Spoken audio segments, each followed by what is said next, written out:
Assalamu alaikum. Welcome to today's workshop regarding effective brand identity. Let me start with my introduction. My name is Sheikh Azim Ali Aziz. मैं पिछले 8 साल से इस field में as a designer, as a teacher and as a consultant काम कर रहा हूँ। आज का हमारा बेसिक टॉपिक उन लोगों के लिए जो कि अपना एक स्टार्टअप शुरू करना चाह रहे हैं और डिज़ाइनिंग के मामले में थोड़ी बहुत गलतियाँ कर बैठते हैं। इस वर्कशॉप में हम समझेंगे कि ब्रांड आइडेंटिटी होती क्या है और आप किस तरीके से इसको यूज़ कर सकते हैं अपने स्टार्टअप्स को और ज़्यादा बूस्ट करने के लिए, उनकी प्रोडक्टिविटी बढ़ाने के लिए। तो हमारा पहला सवाल इसके अंदर ये होता है कि व्हाट इज़ ब्रांड आइडेंटिटी। आखिर ब्रांड आइडेंटिटी होती क्या है और क्यों ये इतनी ज़रूरी हो गई है आज के वक्त में। क्यों हमें कोई भी स्टार्टअप लेने से पहले ही सोचना चाहिए कि हमारा ब्रांड किस प्रोडक्ट के लिए काम कर रहा है, किस सर्विस के लिए काम कर रहा है, कैसा दिखेगा लोगों के सामने, क्या क्या चीज़ें उसमें इंटर होंगी, क्या क्या चीज़ें हमें उसमें से एक्सक्लूड करके रखनी है। अगर हम एक ब्रांड आइडेंटिटी की डेफिनेशन देखें तो by definition brand identity is the visible element of a brand such as color, design and logo that identify and distinguish the brand in consumer minds. Brand identity is distinct from brand image. अब इसको अगर हम summarise करें तो हमारे पास सबसे पहली चीज़ जो आती है वो है कलर्स, यानी किस कलर में हम अपने ब्रांड को दिखाना चाह रहे हैं। अच्छा, हमारे जो स्टार्टअप होता है उसके अंदर इसका ख्याल नहीं रखा जाता कि आप किन कलर्स को यूज़ कर रहे हैं अपने लोगों में, अपने पोस्ट, अपने ब्रोशर, अपने डिज़ाइंस में। लेकिन हर कलर कुछ ना कुछ बोलता है। जैसे ये कलर इमोशन गाइड आपके सामने आ रहा है, इसके अंदर आप देख सकते हैं कौन सा कलर किस चीज़ को प्रमोट कर रहा होता है। कलर्स के बाद हमारे पास जो दूसरी चीज़ आती है वो है डिज़ाइन। अब एक डिज़ाइन, एक क्लीन डिज़ाइन शो कर रहा होता है कि आपका प्रोडक्ट या आपकी कंपनी किस तरीके से प्रोडक्शन कर रही है या कैसी सर्विसेज दे रही है। मोस्टली हमारी गलती ये होती है कि जब हम कोई ब्रोशर या बैनर या कोई भी ऐसी चीज़ बनाते हैं तो हम चाहते हैं कि हमारे सारे प्रोडक्ट उसके अंदर शो हो रहे हो, हमारी सारी इन्फॉर्मेशन उसके अंदर शो हो रही हो, जितनी डिटेल्स हमारे पास मौजूद है वो सब उसके अंदर शो हो रही हो, जिसकी वजह से उसको पढ़ना, उसको समझना बहुत कॉम्प्लिकेटेड हो जाता है। यही चीज़ आपकी डिज़ाइन को बहुत ज़्यादा ख़राब कर रही होती है और आपकी जो कस्टमर्स हैं वो इस चीज़ को पसंद नहीं कर रहे होते, बगैर ये जाने कि आप कितनी अच्छी सर्विस दे रहे हैं। डिज़ाइन के बाद जो तीसरी चीज़ हमारे पास आती है वो है लोगो। अगर मैं लोगों की बात करूं तो आप देखें कि हर कंपनी कोई ना कोई ऐसा मार्क ज़रूर रखती है जो कि उसके प्रोडक्ट्स पर, उसके कार्ड्स, उसके ब्रोशर्स, यहाँ तक कि उसके बिलबोर्ड्स पे भी शो हो रहा होता है लाजमी तौर पे। असल में लोगों की एक छोटी सी बात यह है कि लोगो आपको अलग से नज़र आ रहा होता है। नॉर्मल जो वर्ड्स होते हैं, जो सेंटेंसेस होते हैं, वो इंसान एक बार पढ़ता है और फिर भूल जाता है, लेकिन लोगो एक ऐसी स्टैम्प हो जाती है जो कि कंटिन्यूस उसको याद रहती है।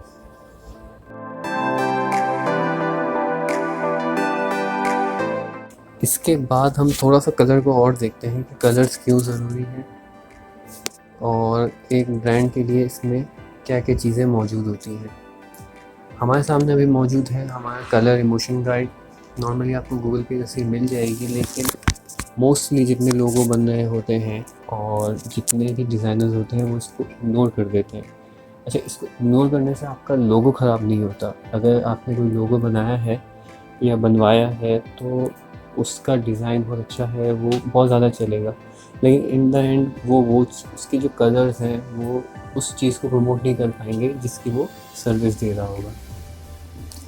जैसे यहाँ पे हमारे पास सबसे टॉप पे आ रहा है ऑप्टिमिज्म के लिए लाइट येलोइश कलर, यानी ऑप्टिमिज्म जहाँ पे भी शो हो रहा होगा वहाँ पे येलो कलर को आप अगर रखेंगे तो बहुत अच्छा रहेगा। इसके बाद ऑरेंज कलर आ रहा है जो कि फ्रेंडली है, जो कि नॉर्मली आप देख सकते हैं फांटा में यूज़ हो रहा होता है। फांटा की जो एनिमेशन आ रही होती है या उनके जो इमोजीज वगैरह चल रहे होते हैं उसके अंदर जो यूज़ हो रहा होता है।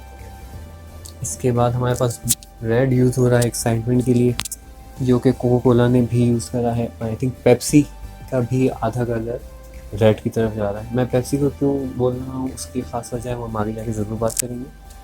फिर हमारे पास आ जाता है क्रिएटिव कलर जो कि है पर्पल। फिर ट्रस्टवर्दी कलर्स जो कि हैं ब्लू, जैसे हमारे पास डेल है, फेसबुक है, एचपी है, ये एक ट्रस्ट जनरेट करना चाह रही है हमारे अंदर। इसके बाद जो हमारे पास आता है वो है ग्रीन कलर, जो कि पीसफुल है, थोड़ा नेचर का कलर है, ग्रास का कलर होता है। इस कलर की ख़ास बात ये होती है कि बहुत ज़्यादा लाइट होता है और नॉर्मली अगर आप कोई सिंपल सी चीज़ बना रहे हैं तो उसके अंदर इसको बहुत अच्छी तरीके से शो कर सकते हैं।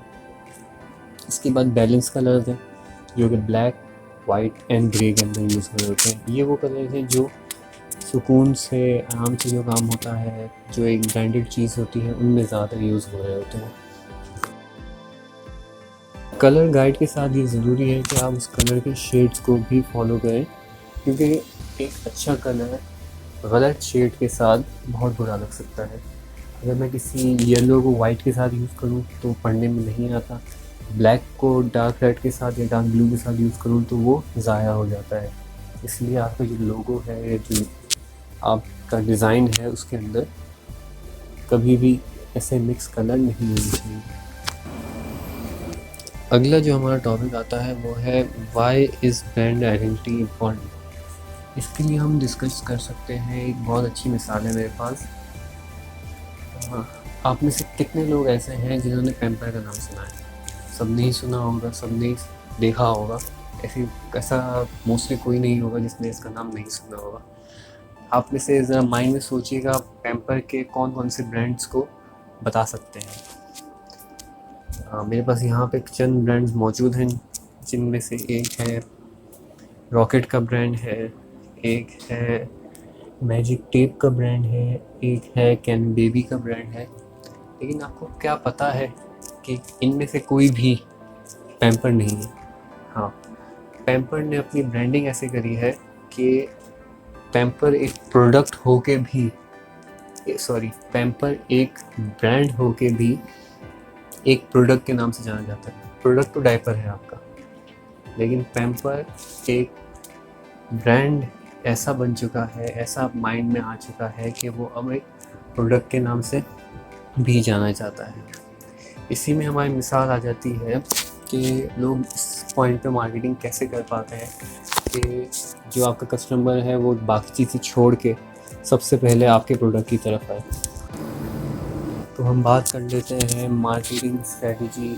जो सबसे बड़ी मार्केटिंग होती है पेप्सी में, हर जगह पे आपको पेप्सी ज़रूर मिलेगी। इसकी मार्केटिंग इतनी है कि अगर आप छोटे से छोटे गांव में चले जाएं या बड़े से बड़े शहर में चले जाएं, आपको पेप्सी ज़रूर मिल रही होगी। इनकी ब्रांडिंग की अगर मैं बात करूँ तो ट्रांसपोर्ट में ये अपने कलर्स को, अपनी थीम को, अपने लोगों को नहीं भूलते। शॉप्स में सेम कलर, सेम थीम नहीं भूलते। आगे बात करें इनके फेसबुक पोस्ट, सेम बात है, कलर थीम हमेशा सेम रहता है, लोगो मौजूद रहता है इनका। और बाकी भी जितनी ब्रांडिंग है, जैसे बिलबोर्ड हो गया, उसमें भी इन्होंने सेम चीज़ यूज़ कर रहे होते हैं, वहाँ पे भी सेम है, लोगो ज़रूर प्रेजेंट होता है। पिलोज़ में यूज़ कर रहे हैं अपनी मार्केटिंग के लिए, ये ग्लासेस हो गए, यूएसबीज़ हैं और रिबन्स वगैरह हैं। जितने प्रोडक्ट्स आपके पास मौजूद है, पेप्सी क्या करता है, उनमें अपनी थीम, अपना लोगो ज़रूर यूज़ कर रहा होता है। इससे होता यह है कि अगर एक चीज़ आपके पास दिन में 10 बार सामने आ रही है और वही चीज़ आप रात में सोचते हैं, तो वो हमेशा आपके माइंड में ही रहेगी, कुछ भी कर रहे हैं आप। इसी स्ट्रेटजी और इसी कलर थीम को लेते हुए अगर आपको कहीं पर ब्लू या डार्क ब्लू नज़र आ रहा होता है तो आपके माइंड में फ़ौरन आता है कि ये तो पेप्सी का कलर है। या रेड एंड ब्लू एक साथ आ रहा होगा तो आपके माइंड में आएगा कि ये पेप्सी का कलर है। जितनी भी मार्केटिंग होती है वो यही करने के लिए होती है कि कस्टमर के माइंड में सिर्फ और सिर्फ उस प्रोडक्ट, उस कंपनी का नाम रहे जो कि टॉप पे हो, और यही मार्केटिंग की एक स्ट्रेटजी होती है। इसके बाद हम बात कर लेते हैं जो कि हमारे इस वर्कशॉप का सबसे मेन टॉपिक में भी है, मिस्टेक्स बाय स्टार्टअप्स। एक स्टार्टअप क्या मिस्टेक कर रहा होता है, किन चीज़ों पे फोकस नहीं कर रहा होता, क्या क्या गलतियाँ उसके पास से हो रही होती हैं। चाहे आपका प्रोडक्ट बहुत ज़्यादा बिक रहा हो, आपकी सर्विस बहुत ज़्यादा यूटिलाइज हो रही हो, लेकिन फ्यूचर उसका क्यों ख़राब हो रहा होता है। तो सबसे पहले हमारे पास आता है कलर। मार्केटिंग के पॉइंट ऑफ व्यू से कलर बहुत इंपॉर्टेंट है। जैसे हमने प्रीवियस अपने टॉपिक में भी डिस्कस किया कि कलर क्यों ज़रूरी होता है, वो इमोशंस किस तरीके से दे रहा होता है। इसलिए जब भी आप कोई स्टार्टअप स्टार्ट करें तो अपने माइंड में बता लें कि ये कलर मैं यूज़ करूँगा या करूँगी, और इसी के साथ आगे बढ़ेंगे हम। फिर आ जाता है लोगो। अब बहुत सारे स्टार्टअप ये करते हैं कि अपने कंपनी का लोगो नहीं बनाते, वो ऐसे ही नाम लिख देते हैं अपना, और फिर कंटिन्यू उसी नाम को आगे चला रहे होते हैं। होता ये है कि वो नाम एक पॉइंट तक तो चलता है, फिर उसमें फ़ॉन्ट चेंज होते रहते हैं, कलर्स चेंज होते रहते हैं, और वो लोगों की शक्ल नहीं ले पाता। और जब उस नाम को अलग अलग लोग पढ़ते हैं अलग अलग डिज़ाइन में, तो कभी लोगों को याद नहीं रह पाता। फिर आ जाता है डिज़ाइन। आपका डिज़ाइन अगर सिलेक्ट नहीं है और सिंपल नहीं है तो लोग उसमें कंफ्यूज हो जाएंगे। ये चीज़ हमेशा याद रखिएगा कि अगर डिज़ाइन सिंपल नहीं है तो लोग कंफ्यूज होंगे। और डिज़ाइन आपका हर जगह पे कॉमन होना चाहिए। ये नहीं है कि आपके कार्ड्स में अलग डिज़ाइन है, आपके ब्रोशर में अलग डिज़ाइन है। लास्ट चीज़ जो कि बहुत सारी कंपनीज नहीं देखती वो है इन्वेस्टमेंट इन मार्केटिंग। लोग सोचते हैं कि प्रोडक्ट आप अच्छे से अच्छा दे दो, सर्विसेज अच्छी से अच्छी दे दो, आप जितनी मेहनत कर लो, लेकिन अगर आपकी मार्केटिंग नहीं हो रही आपके प्रोडक्ट या सर्विस की, तो इन द एंड आप नहीं चल पाएंगे, बहुत मुश्किल हो जाएगा। क्योंकि लोगों तक, जो कस्टमर्स हैं उन तक आपकी ब्रांड पहुंच ही नहीं पाएगा। और यही एक चीज़ है जो कि सबसे ज़्यादा ज़रूरी है, क्योंकि एक दो लोगों को अपना प्रोडक्ट बेच के आप एक कंपनी को आगे नहीं बढ़ा सकते। आपको लोगों तक पहुंचना पड़ता है, अपने कस्टमर्स तक पहुंचना पड़ता है, अपने कंज्यूमर्स तक पहुंचना पड़ता है। लास्ट के तौर पर हमारा जो पहला टॉपिक था कि मिस्टेक्स में पहला कंपोनेंट है कलर्स, और हम वापस से वही बात करेंगे, कलर्स ज़रूरी हैं। आप अपना कोई भी लोगो बना रहे हैं, कोई भी चीज़ बना रहे हैं, तो कोशिश करें कि उसको इस कलर इमोशन गाइड के ज़रिए ज़रूर फॉलो करें, या गूगल से कोई भी इमोशन गाइड उठा लें, ऑलमोस्ट सब में सेम ही चीज़ मिल रही होती है। इमोशन गाइड के साथ शेड्स भी लाजिम हैं। शेड्स अगर आपके सही नहीं होंगे तो आपका लोगो, आपका डिज़ाइन पहचाना नहीं जाएगा, लोग जल्दी उसको इग्नोर कर देंगे या लोगों की आंखों में चुभने लगेगा वो।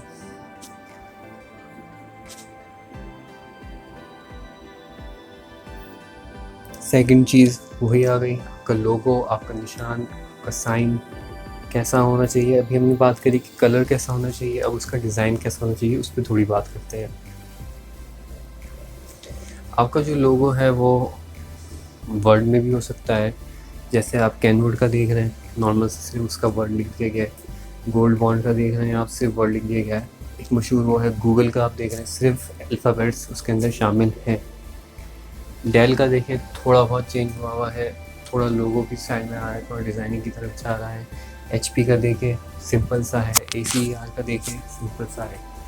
आप अपने लोगो को एक मॉस्कॉट भी बना सकते हैं, जैसे अगर आप लाइनेक्स का लोगो देखें एक पेंगुइन बनी हुई है, आप हेलो किटी का देखें एक किटी की शक्ल बनी हुई होती है उसके अंदर। ये वो मास्कॉट्स होते हैं जो कि याद रहते हैं लोगों को। इसके अलावा डिफरेंट चीज़ें होती हैं, आप सिंपल भी यूज़ कर सकते हैं, थोड़ा डिज़ाइनिंग टाइप भी यूज़ कर सकते हैं, ज़्यादा कॉम्प्लिकेटेड भी यूज़ कर सकते हैं, बिल्कुल सिंपल सा एक अल्फ़ाबेट का लोगो भी बना सकते हैं। लोगों के बाद जो आपके पास चीज़ आती है वो है आपकी बिजनेस कार्ड, आपकी एक पहचान। नॉर्मली किसी भी स्टार्टअप को आगे बढ़ाने के लिए आपको थोड़ी इन्वेस्टमेंट की ज़रूरत पड़ती है, या आपको अपने क्लाइंट से जाके डिस्कस करना पड़ता है कि आप उसको क्या प्रोडक्ट दे रहे हैं, कैसे प्रोडक्ट दे रहे हैं, कब तक काम हो जाएगा। उस पॉइंट पे जब आप उससे वो आपका कॉन्टैक्ट डिटेल्स मांगता है तो आप उसको अपना नाम बता के अपना नंबर लिखवा देते हैं। ये थोड़ा प्रोफेशनल नहीं होता। हर वक्त किसी के पास नंबर लिखने के लिए मोबाइल मौजूद नहीं होता, हर वक्त पेन पेंसिल मौजूद नहीं होती, इसलिए आपको बिज़नेस कार्ड की ज़रूरत होती है।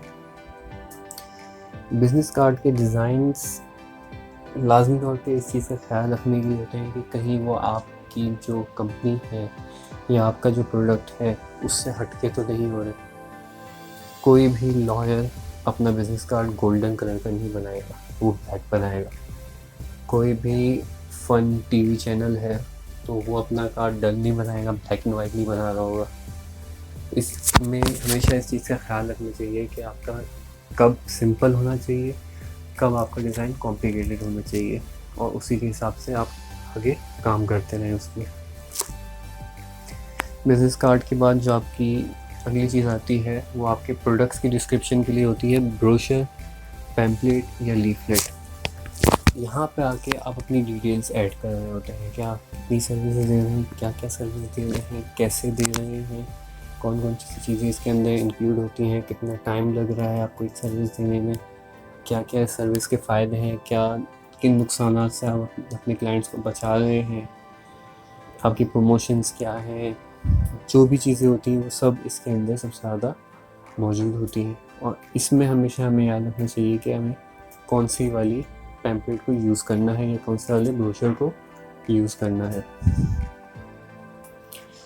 ब्रोशर के यूज़ से मेरी जो मुराद है वो ये है कि हमारे पास जो ब्रोशर होते हैं वो नॉर्मली 8 टाइप्स के होते हैं, जिसके अंदर अलग अलग फोल्ड्स होते हैं। जो भी मेजर यूज़ होते हैं वो है सिंगल है और जी फोल्ड है। सिंगल का मतलब है सिंगल सा आपको पैम्पलेट मिल जाएगा, उसके अंदर डिटेल्स लिखी हुई होंगी, कंपनी का नाम होगा, एड्रेस, नंबर, प्रोडक्ट्स, ये चीज़ होगी। बाई फोल्ड हम क्यों करते हैं, हम तब करते हैं जब हमारे पैम्पलेट के अंदर या हमारे ब्रोशर के अंदर डिटेल्स थोड़ी ज़्यादा हो जाए और वो एक दूसरे से मैच ना कर रही हो। नॉर्मली बाई फोल्ड मेन्यू में बहुत ज़्यादा यूज़ हो रहा होता है, क्योंकि प्रोडक्ट्स जो भी आपके हैं स्टार्टर्स अलग हो रहे होते हैं, डिनर के डील्स, ये सब चीज़ें अलग अलग हो रही होती हैं। अच्छा, इसी के अंदर ट्राई फोल्ड फिर आ जाता है जब आपकी डिटेल्स और बढ़ती जाए और वो एक दूसरे से कोऑर्डिनेट ना कर जाए। इसमें हमें एक चीज़ का ख्याल रखना होता है जो कि आप बहुत सारे डिज़ाइन मिस कर देते हैं, कि आपके ब्रोशर के एक साइड का जो डिज़ाइन होगा वही डिज़ाइन कंटिन्यू हो रहा होगा आपके ब्रोशर की दूसरी साइड पे। ये ना हो कि एक साइड पे रेड हो रहा है, एक साइड पे ब्लू हो रहा है। इससे वो एक ब्रोशर नहीं होगा, वो 2 ब्रोशर हो जाएंगे, बिल्कुल अलग अलग एक दूसरे से। बाकी भी हमारे पास इसके अंदर बहुत सारे फोल्ड आते हैं, जिसमें अकॉर्डियन फोल्ड है, रोल फोल्ड है, गेट फोल्ड है, डबल पैरेलल फोल्ड है, डबल गेट फोल्ड है और फ्रेंच फोल्ड है। नॉर्मली ये यूज़ नहीं हो रहे होते इतने, क्योंकि इतनी डिटेल्स के साथ हम नहीं बना रहे होते इनको। ब्रोशर के बाद जो हमारे लिए सबसे ज़्यादा यूज़ हो रहे होते हैं, उनके अंदर मार्केटिंग के बहुत सारे मॉकअप्स आते हैं, जिनमें किसी डायरी पे प्रिंट हो रहा होगा, कार्ड प्रिंट है, पेन पे प्रिंट हो रहा होगा, मोबाइल स्क्रीन प्रिंट है, सीडीज़ वगैरह आप कोई ट्यूटोरियल दे रहे हैं तो उसकी सीडीज़ पे प्रिंट हो रहा होगा, आप अपनी एडवर्टाइजमेंट किसी एलसीडी पे दे रहे हैं तो उस पर प्रिंट हो रहा होगा, आपकी डायरीज़ प्रिंट हो रही होंगी, एनवेलप प्रिंट हो रहे होंगे। इसके अलावा आपका स्टेशनरी है, इरेज़र पे प्रिंट कर रहे होंगे आप अलग अलग लेटर हेड पे प्रिंट कर रहे होंगे, ग्लासेस पे प्रिंट कर रहे होंगे, और इसी तरीके से अपनी मार्केटिंग को जितना हो सके उतना बढ़ा सकते हैं। ओके, तो इसी के साथ हम अपनी वर्कशॉप को क्लोज़ करते हैं। शॉर्ट वर्कशॉप थी, सिर्फ बेस ये था कि आप लोगों को बताना, क्लाइंट्स कस्टमर्स को बताना कि स्टार्टअप्स के लिए क्यों ज़रूरी होता है कि आपके मॉकअप्स बने हुए हों, आपके डिज़ाइंस तैयार हों, आपकी ब्रांडिंग अच्छे से अच्छी हो सके। अगर आपकी कोई भी क्वेरी हो तो ज़रूर मेल कीजिएगा contact.capitalknowledge@gmail.com पे, या आप हमें इंस्टाग्राम या कैपिटल नॉलेज पे भी फॉलो कर सकते हैं। आपके सारे सवालों को ज़रूर एंटरटेन किया जाएगा और मैं पर्सनली एंटरटेन करूँगा उन लोगों को जो कि इस फील्ड में अपने आप को आगे बढ़ाना चाह रहे हैं और अपने स्टार्टअप्स शुरू करना चाह रहे हैं। तो इसी के साथ अल्लाह हाफ़िज़, शुक्रिया।